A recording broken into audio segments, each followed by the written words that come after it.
வணக்கம் தமிழா. இன்றைக்கி நம்ம வந்து 11th பொலிட்டிக்கல் சயின்ஸில் இருக்கிற யூனிட் 11ல் இருக்கிற எலெக்ஷன் அண்ட் ரெப்ரசன்டேஷன் இந்த லெசனோட பார்ட் 2 வீடியோ தான் பார்க்க போகிறோம். இந்த லெசன் வந்து ரொம்ப முக்கியமான லெசன். ஆல்ரெடி பார்ட் 1ல் ரொம்ப முக்கியமான கண்டென்ட்லாம் நான் சொல்லிட்டேன். பார்ட் 2ல் இது அதுக்கும் மேலே ரொம்ப இம்பார்ட்டண்ட்டான டாபிக் தான் பார்க்க போகிறோம். ஸோ இந்த லெசனில் வந்து கொஷின்ஸ் வந்து நிறைய கேட்டிருக்காங்க. ஸோ ஃபுல்லாக பாருங்கள். இந்த பார்ட்டில் பார்த்தீங்கன்னா எலக்டோரல் கான்ஸ்டிடியூன்சி இதை பற்றி பார்க்கலாம். கான்ஸ்டிடியூன்சின்னா முதல் என்னடா அப்படி கேட்டிங்கன்னா வேற ஒன்றும் இல்லை, தொகுதிகள்னு சொல்லுவாங்கள்ல. இப்போ எக்ஸாம்பிளுக்கு சட்டமன்ற தொகுதி இந்த மாதிரி தனித்தனியாக பிரிச்சிருப்பாங்க, தொகுதிகளாக எலெக்ஷனுக்காக பிரிச்சிருப்பாங்க. ஸோ அதுதான் இந்த எலக்டோரல் கான்ஸ்டிடியூன்சின்னு சொல்லுவாங்க. ஓகேங்களா. நம்ம தமிழ்நாட்டில் பார்த்தீங்கன்னா இதில் என்ன சொல்கிறாங்க, பீப்புள் ஆஃப் தமிழ்நாடு வந்து 39 லோக்சபா எம்பிஸை வந்து எலெக்ட் பண்ணுறாங்க. பாண்டிச்சேரியில் ஒரு இது மொத்தமாக 40 அப்படின்னு சொல்லுவாங்க. ஓகேங்களா. Lok Sabha MPs, member of parliament சொல்லுவாங்க எம்பினா. ஓகேங்களா. இதே நம்ம லோக்சபா மொத்த கண்ட்ரிக்குமே இந்த லோக்சபா எத்தனை மெம்பர்ஸ் வந்து எத்தனை கான்ஸ்டிடியூன்சிலேருந்து எலெக்ட் பண்ணுறாங்க பார்த்தீங்கன்னா 543. ஓகேங்களா. தமிழ்நாட்டில் 39, இந்தியாவில் 543. ஓகேங்களா. இதனால் ஞாபகம் வச்சுக்கோங்க. இது எல்லாத்துக்கும் தெரியும் மேஜராக, இருந்தாலும் உங்களுக்கு திருப்பி ரிமைண்டர் மாதிரி தான் அது. ஓகேங்களா. நெக்ஸ்ட்டு பார்த்தீங்கன்னா இதே மாதிரி தான் ஸ்டேட்டுக்கும் நம்மளுக்கு ஏதாச்சும் சட்டமன்ற தொகுதிகளுக்குமே எம்எல்ஏஸ் வந்து இருப்பாங்க. ஓகேங்களா. இதே மாதிரியே இப்போ நம்ம எம்பிஸ் பார்த்தோம், எம்பிஸ் எத்தனை எம்பிஸ் இருப்போம் அந்த மாதிரி பார்த்தோம். அதே மாதிரியே ஸ்டேட் அசம்பிளிஸுக்கு வந்து கான்ஸ்டிடியூன்சிக்கு, அதாவது தொகுதிகளுக்கு வந்து ஒரு தொகுதிக்கு ஒரு எம்எல்ஏ வந்து செலக்ட் பண்ணுற மாதிரியே இந்த மாதிரி பண்ணுவாங்க. ஓகேங்களா. இதே ஃபார்மேட் தான் எல்லாத்துக்குமே அப்ளை ஆகும்னு சொல்கிறாங்க இந்த பேரால.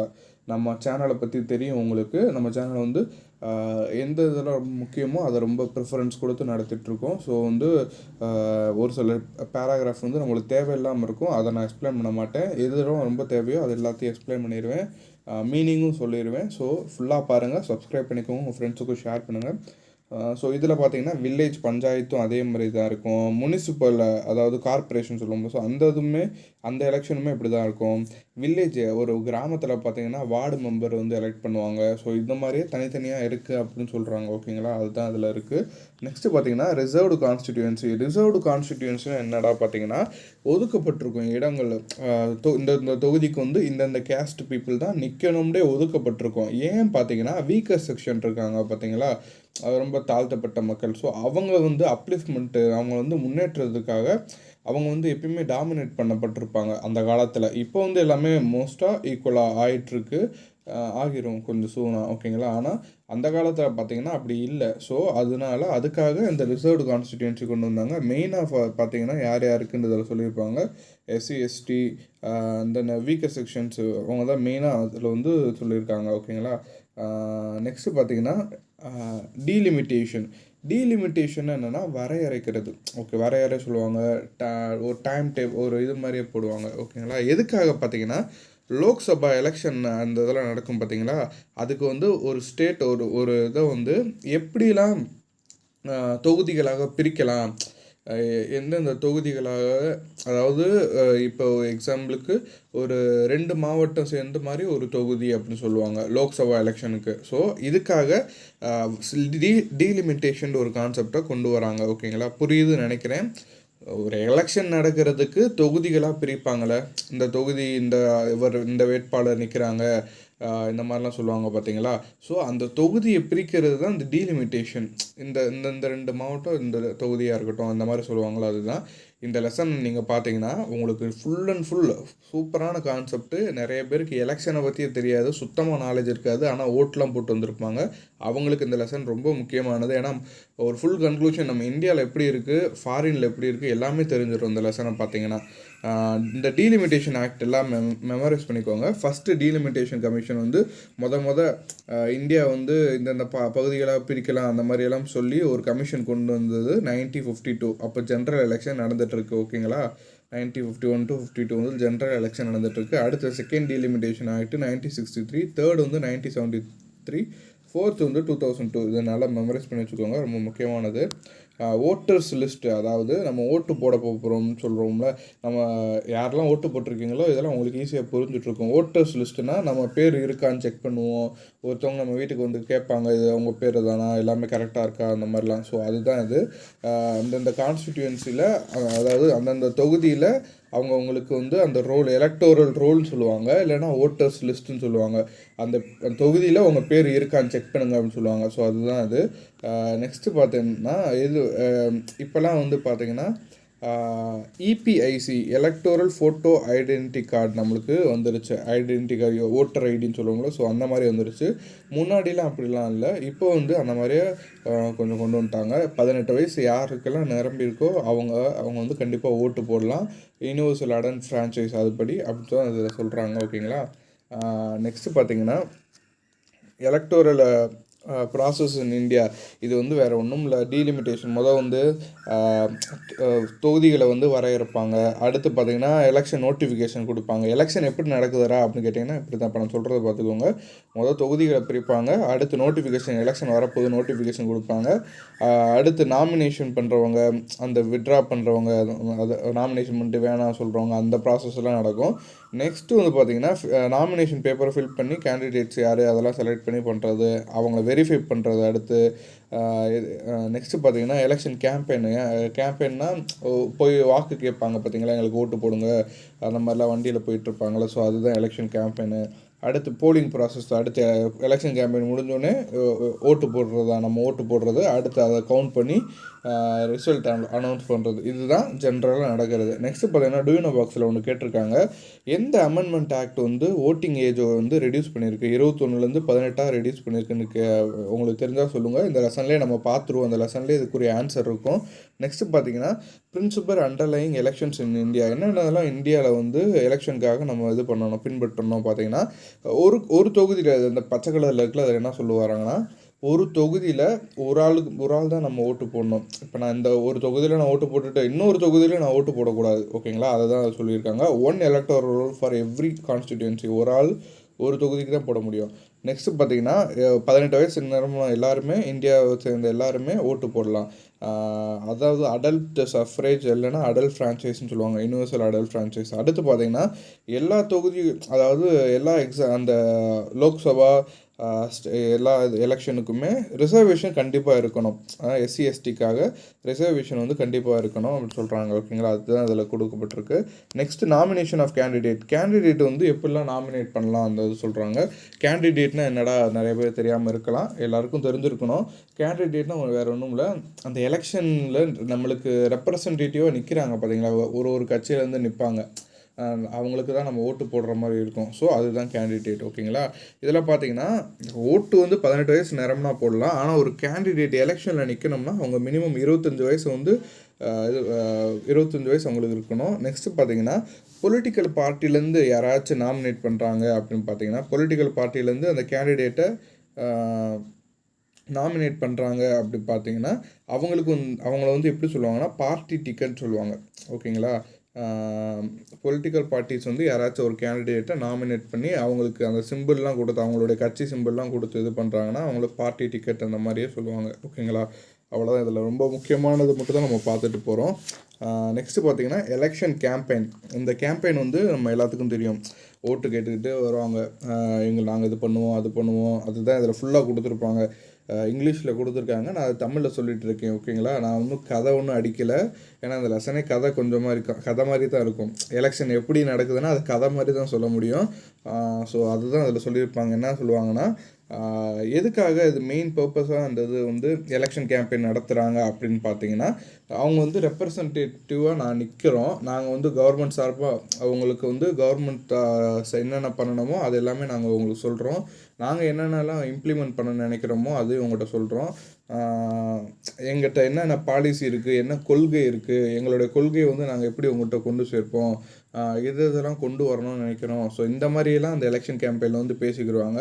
அது மட்டும் இல்லாமல் இப்போ ஆளுங்கட்சியில் இருக்கிறவங்க என்னென்ன பண்ணாங்க, என்னென்ன நிறை குறை, இது எல்லாத்தையுமே சொல்லி டிபேட் மாதிரி பண்ணி அவங்க வாக்கை வந்து சேகரிக்கணும்ல, அவங்களுக்கு வாக்கு சேர்கிற மாதிரி நிறைய பேசுவாங்க. ஸோ அதுதான் இதில் எல்லாமே கொடுத்துருப்பாங்க. நம்ம கண்ட்ரியில் பார்த்திங்கன்னா 2 வாரம் வந்து இந்த எலெக்ஷன் கேம்பெயின் நடக்கும். எது வரையும் அந்த நாமினேஷன் பண்ணி அப்போ இருந்து ஃபைனலிஸ்ட் வந்ததுலேருந்து அது ஸ்டார்ட் பண்ணி போலிங் டேட் இருக்கும் பார்த்தீங்களா, அதுக்கு முன்னாடி வரையுமே அந்த எலெக்ஷன் டே இருக்குது பார்த்தீங்களா, அதுக்கு முன்னாடி வரையும் நம்ம வந்து இந்த எலெக்ஷன் கேம்பெயின் நடத்துவோம். ஸோ ஒரு 6 மணி போல் நிப்பாட்டுங்கன்றுவாங்க. நம்ம நியூஸில் பார்த்துருக்கோம். 6 மணிக்கு மேலே வந்து யாருமே இது பண்ணக்கூடாது, எலெக்ஷன் கேம்பெயின் வரக்கூடாது, அடுத்த நாள் எலெக்ஷன் இருக்குது. ஸோ அந்த மாதிரிலாம் சொல்லுவாங்க. ஸோ அதுதான் இது. நெக்ஸ்ட்டு பார்த்தீங்கன்னா இதில் என்ன சொல்கிறாங்க, அக்கார்டிங் டு எலெக்ஷன் லா வந்து என்னென்னலாம் ஒரு கேண்டிடேட் பண்ணக்கூடாது, நம்ம எல்லாத்துக்குமே ஒரு பேசிக்கான ஐடியா இருக்கும். ஸோ அதனால் நான் பெருசாக எக்ஸ்பிளைன் பண்ணல, இருந்தாலும் நான் சொல்லிக்கிறேன். பிரைப்னா நம்ம வந்து அவங்ககிட்ட வந்து லஞ்சம் வாங்குறதோ இந்த மாதிரிலாம் இருக்கக்கூடாது. எந்த விதமான ரொம்ப முக்கியமானது இது தான். இப்போ நிறைய அரசியல் வந்து இதை பேஸ் பண்ணி தான் போயிட்டுருக்கு. ஏன்னா பார்த்திங்கன்னா எந்த வித கேஸ்ட் சார்பாக ஒரு எலெக்ஷன் கேண்டிடேட் வந்து நின்று பேசக்கூடாது. இந்த கேஸ்ட்டுக்காரங்கெல்லாம் நம்மளுக்கு ஓட்டு போடுங்க அப்படின்னு சொல்லக்கூடாது. அதே மாதிரி எந்த ரிலீஜியன் சார்போ, எந்த ரிலீஜன்னா மதம், ஹிந்து, முஸ்லீம், கிறிஸ்டியன் இந்த மாதிரிலாம் சொல்கிறாங்களா, அது சார்பாக போய் நின்றுக்கிட்டு நம்மளாம் ஹிந்துஸு நம்மளுக்கு போடுங்க, நம்மளாம் கிறிஸ்டியன்ஸ் நம்மளுக்கு போடுங்க, நம்மளாம் முஸ்லீம்ஸ் நம்மளுக்கு, அந்த மாதிரிலாம் சொல்லக்கூடாது. டைரெக்டாகவும் சொல்லக்கூடாது. அது வந்து சட்டப்படி குற்றம். ஓகேங்களா? அந்த மாதிரி சொல்கிறவங்க நிறைய பேர் இருக்காங்க. இருந்தாலும் அது என்ன ஆக்ஷன் எடுக்கிறாங்கன்னு எனக்கு தெரில. நெக்ஸ்ட்டு பார்த்திங்கன்னா யூஸ் கவர்மெண்ட் ரிசோர்ஸ் ஃபார் எந்த விதமான கவர்மெண்ட் ரிசோர்ஸோ, கவர்மெண்ட்டு நம்ம டேக்ஸ் கட்டி கவர்மெண்ட்டு வந்து ஒரு சில இதெல்லாம் யூஸ் பண்ணிகிட்ருப்பாங்க, வெஹிக்கிள் இதெல்லாமே. ஆனால் அதெல்லாம் வந்து எலெக்ஷன் கேம்பெயினுக்கு வந்து யூஸ் பண்ணக்கூடாது. அவங்க தனிப்பட்ட இதுக்கு யூஸ் பண்ணக்கூடாது, ஆனால் கவர்மெண்ட் ஒர்க்குக்கு யூஸ் பண்ணிக்கலாம். நெக்ஸ்ட்டு வந்து பார்த்திங்கன்னா எந்தெந்த இடத்துலலாம் எதெல்லாமே ஒரு கேண்டிடேட் பண்ணக்கூடாது பார்த்திங்கன்னா, எந்த வித ஒர்ஷிப் பிளேஸு, இந்த கோயிலோ தேவாலயமோ மாஸ்கோ அந்த மாதிரி இடத்துல எல்லாமே போய் எலெக்ஷன் பரப்புரை பண்ணக்கூடாது. கவர்மெண்ட் வெஹிக்கிள், ஏர்க்ராஃப்ட்டு எதுவுமே யூஸ் பண்ணக்கூடாது. நெக்ஸ்ட்டு அந்த எலெக்ஷன் வர்றப்போ அந்த டேட் அனௌன்ஸ் பண்ணி அந்த இதெல்லாமே வந்தக்கப்புறம் எந்த வித மினிஸ்டர்ஸும் ஏதாச்சும் ஒரு பெரிய ஃபவுண்டேஷன், ஒரு பெரிய இது கொண்டு வருவாங்க பார்த்தீங்களா, ஏதாச்சும் ஒரு அமலுக்கு கொண்டு வருவாங்களா, அதெல்லாமே கொண்டு வரக்கூடாது. எந்த ப்ராஜெக்ட்டுமே ஸ்டார்ட் பண்ணக்கூடாது. எலெக்ஷன் டேட் சொல்லி இதெல்லாம் பண்ணக்கப்புறம் எந்த புது ப்ராஜெக்ட் ஸ்டார்ட் பண்ணக்கூடாது. எந்த பெரிய பாலிசியுமே மேக் பண்ணக்கூடாது. ஏன்னா அவங்க ஆட்சி மாறிடலாம். ஸோ அவங்க வந்து சும்மா இதெல்லாம் பண்ணி டயத்தை வேஸ்ட் பண்ணக்கூடாது. ஸோ அதுதான் அதில் சொல்கிறாங்க. ஃப்ரீ அண்ட் ஃபேர் எலெக்ஷன் வந்து பார்த்திங்கன்னா நம்ம வந்து எலெக்ஷன் வந்து ஃப்ரீயாக தான் கவர்மெண்ட் கண்டக்ட் பண்ணுறது. அது வந்து நியாயமாக இருக்கணும். ஓகேங்களா? ஈக்குவலாக இருக்கணும் எல்லாத்துக்குமே.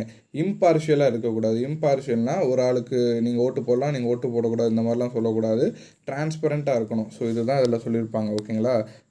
சேலஞ்சஸ் ஆஃப் இந்தியன் எலெக்ஷன்ஸ், இது வந்து நீங்கள் ஜஸ்ட் ரீட் பண்ணிக்கோங்க. நான் உங்கள் டயத்தை வேஸ்ட் பண்ண விரும்பலை. இதில் வந்து ரொம்ப முக்கியமான கான்செப்ட் மட்டும் நான் சொல்லிட்டு போகிறேன். ஆர்டிகல் 19 ஒன்று இருக்குங்கள, ஆர்டிகல் 19(1)A வந்து என்ன சொல்லுதுன்னா, இந்தியன் கான்ஸ்டிடியூஷன் வந்து ஃப்ரீடம் ஆஃப் ஸ்பீச்சும் எக்ஸ்பிரஷனும் ப்ரொவைட் பண்ணுது, அந்த மாதிரி சொல்கிறாங்க. ஓகேங்களா? நான் முக்கியமானதை மட்டும் தான் சொல்லிட்டு போகிறேன். மற்றது எல்லாமே கதை தான்ப்பா. ஸோ அதனால தான் உங்கள்கிட்ட சொல்லலை. ஒரு சில முக்கியமான கதையை நான் சொல்லிடுவேன். நெக்ஸ்ட்டு பார்த்தீங்கன்னா இந்த பாக்ஸில் பார்த்தீங்கன்னா என்ன சொல்கிறாங்க, ஃபஸ்ட்டு இது ரொம்ப ரொம்ப முக்கியமானது. இதில் வந்து கேள்வி கேட்க வாய்ப்பு அதிகமாக இருக்குது. என்ன பார்த்தீங்கன்னா ஃபஸ்ட்டு ஜென்ரல் எலெக்ஷன் பார்த்தீங்கன்னா 1951 52 வரையும் நடக்குது. ஜென்ரல் எலெக்ஷன் இண்டிபெண்ட் இந்தியாவில் வந்து இதான் முத நடக்குது. இதில் பார்த்தீங்கன்னா காங்கிரஸ் வின் பண்ணது 364 சீட்டு வாங்கி, எவ்வளோக்குன்னா 489 லோக்சபா சீட்டில் 364 சீட்டு வின் பண்ணுது. 45% ஓட்டு வாங்குது. மொத்த டோட்டல் 100%ல் 45% ஓட்டு வாங்குது. சிபிஐ தான் செகண்ட் லார்ஜஸ்ட் பார்ட்டி. அது பார்த்திங்கன்னா 16 சீட்டு தான் வின் பண்ணுது. இருந்தாலும் அவங்க தான் செகண்ட் லார்ஜஸ்ட் பார்ட்டியாக இருக்காங்க. ஜவஹர்லால் நேரு வந்து நம்மளுக்கு தெரிஞ்சது மாதிரி ஃபஸ்ட்டு பிரைம் மினிஸ்டராக இண்டிபெண்ட் இந்தியாவில் ஆகிறாரு.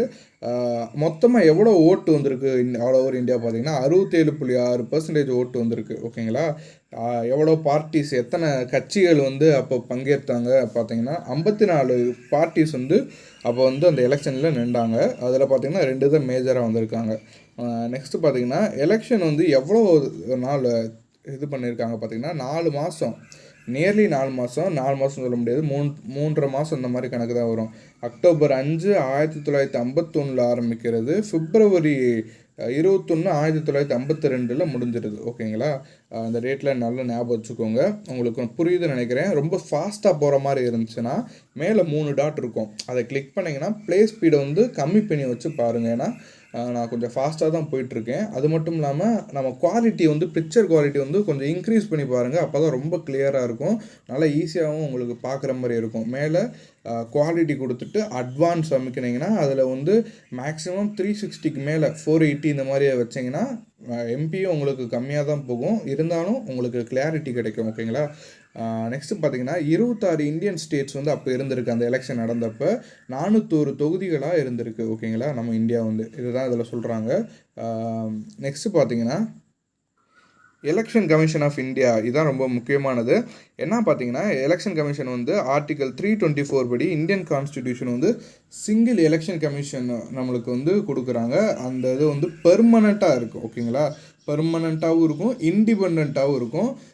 எலெக்ஷன் கமிஷன் வந்து நம்ம எவ்வளோ முக்கியமானது தெரியும். அவங்க வந்து ஒரு சார்பாக சாஞ்சிட்டாங்கன்னா என்ன மக்கள் ஓட்டு போட்டாலும் அது யூஸ் இல்லை. ஓகேங்களா. ஸோ அதனால் அவங்க வந்து ரொம்ப இண்டிபெண்ட்டாகவும் இருக்கணும், அவங்க எந்த கட்சி சார்பாக இருக்கக்கூடாது. ஓகேங்களா. அதுதான் அதில் சொல்லியிருப்பாங்க. நெக்ஸ்ட்டு பார்த்தீங்கன்னா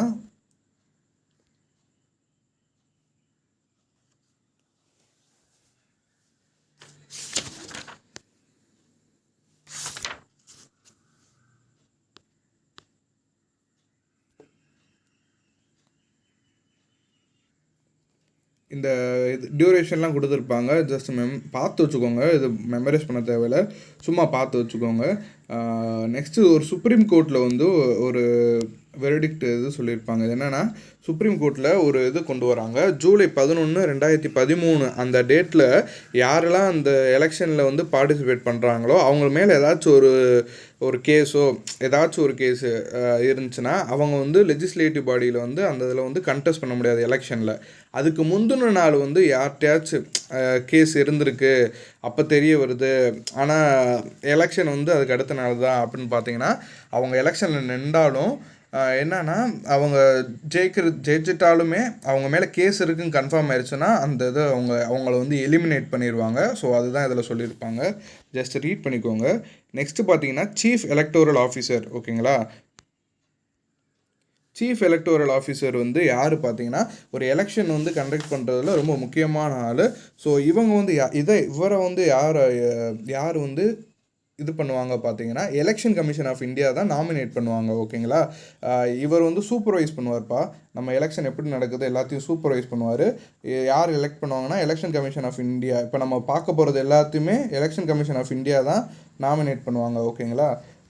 நெக்ஸ்ட்டு பார்த்தீங்கன்னா இவங்க யார் அட்வைஸ் மூலமாக அந்த இதெல்லாம் டிசைன் பண்ணுவாங்கன்னா ஸ்டேட் இல்லைன்னா யூனியன் டெரிட்டரி இவங்க மூலியமாக தான் இவங்க யாரை சீஃப் எலக்டோரல் இதை வந்து ஆஃபீஸரை வந்து இது பண்ணுவாங்க. அடுத்து டிஸ்ட்ரிக்ட் எலெக்ஷன் ஆஃபீஸரை வந்து அதே கான்செப்ட் தான் எலெக்ஷன் கமிஷன் ஆஃப் இந்தியா வந்து நாமினேட் பண்ணுவாங்க.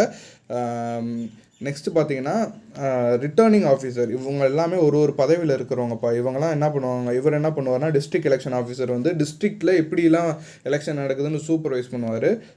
ரிட்டர்னிங் ஆஃபீஸர் பார்த்தீங்கன்னா இவர் ரொம்ப முக்கியமான ஒரு எலெக்ஷன் கண்டக்ட் பண்ணுறதுக்கு இவரும் எலெக்ஷன் கமிஷன் ஆஃப் இந்தியா தான் நாமினேட் பண்ணுவாங்க. நெக்ஸ்ட் இவருக்கு ஒரு அசிஸ்டண்ட் வந்து பார்த்தீங்கன்னா அசிஸ்டன்ட் ரிட்டர்னிங் ஆஃபீஸர், அவரையுமே எலெக்ஷன் கமிஷன் ஆஃப் இந்தியா தான் நாமினேட் பண்ணுவாங்க. இவருக்கு வந்து ஒரு முக்கியமான ரோல் இருக்குது, அது என்னன்னு சொல்கிறேன். எலக்டோரல் ரெஜிஸ்ட்ரேஷன் ஆஃபீஸர் இருக்காங்களா, இவர் வந்து பார்த்தீங்கன்னா அந்த எலக்டோரல் ரோல்ஸ்னு சொன்னேன் பாரு முன்னாடி, அந்த லிஸ்ட்டு ஓட்டர்ஸ் லிஸ்ட்டு அதெல்லாமே ப்ரிப்பேர் பண்ணுறதுக்கு இவர் வந்து ரொம்ப முக்கியமானவர். இவங்க தான் responsible. Election commission of India தான் இவரையுமே நாமினேட் பண்ணுவாங்க. இவருக்கு அசிஸ்டண்ட்டும் இருக்குது. ஸோ அவங்களையுமே அதான் அவர் எலெக்ஷன் கமிஷன் தான் நாமினேட் பண்ணுவோம். Presiding officer. ஓகேங்களா. ப்ரிசைடிங் ஆஃபீஸர் வந்து நம்ம எலெக்ஷன் பூத்தில் பார்த்துருப்போம். அவருக்கு சப்போர்ட்டாக போலிங் ஆஃபீஸரும் இருப்பாங்க. இதெல்லாமே ஒரு பெரிய கான்செப்டுப்பா.